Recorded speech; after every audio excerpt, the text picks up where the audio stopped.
গোস্ত রান্না করব।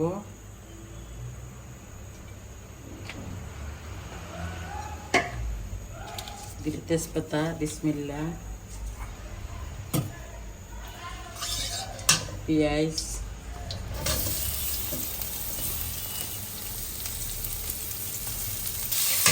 লবণ দিয়ে দিই, তাড়াতাড়ি মুজে যাবে।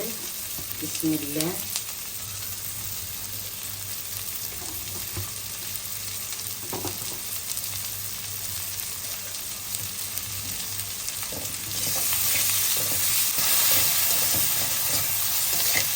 এদিকে আমার সব পেস্ট করা আছে।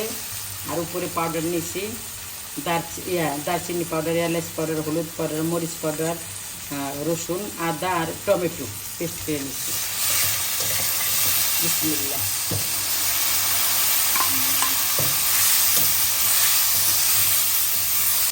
মশলা কষানো হয়ে গেছে, আমি গোস্ত দিয়ে দেবো। গোস্ত, বিসমিল্লাহ,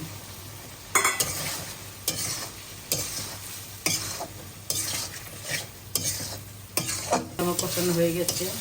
আমি যে আলু দিয়ে দেবো, আলুর ঘাটি। বিসমিল্লাহ, গোস্ত ক্ষেত্রে আলু বেশি কিছু মনে করো না, সবাই আলু লাভার।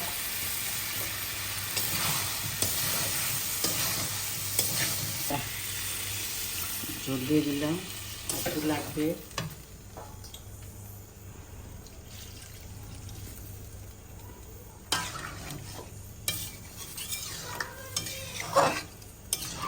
বেশি মাখাও রাখবো না, বেশি ঝোলও রাখবো না, এরকম আর কি।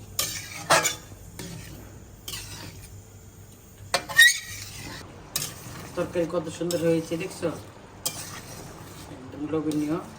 আর আমার স্পেশাল মশলা আমার হাতে বানানো, এখন আমি দেবো, যে সরিয়ে দেবো।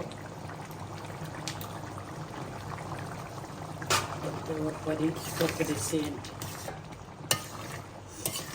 ঘ্রানটে মোমো হয়ে যাচ্ছে আমার রান্নাঘর, কিন্তু তোমরা তো বন্ধুরা পাচ্ছ না। আমি কিন্তু তোমাদেরকে রান্না শিখেছি না, বারে বারে বলছি এটা আমার স্টাইল, আমি এভাবে রান্না করি। দেখো কেমন হয়েছে। এই যে গোস্ত, এটা রগ গোস্ত, রগ গোস্ত, কিন্তু আমারও ভালো লাগে, আমার বাচ্চাদেরও ভালো লাগে। হয়ে গেছে। আমার বাচ্চার জন্য এই যে খাবার বেড়ে আনছি, এই যে খাবে, কারণ আমি রান্না করে তো বলতে পারি না কেমন হয়েছে, বাচ্চারা খায় বললো কেমন হয়েছে। এই যে আমার বাচ্চারা খাইতে দিচ্ছি, এক বাচ্চা আর এক বাচ্চাকে খাওয়াচ্ছে, আর আমি রান্না করে ঘামিয়ে গিয়েছি গরমে।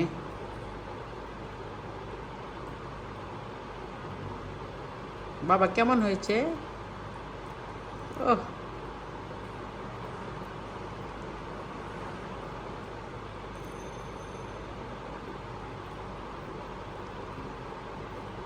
গোস্ত খাও, ভাত কম, গোস্ত বেশি খাও।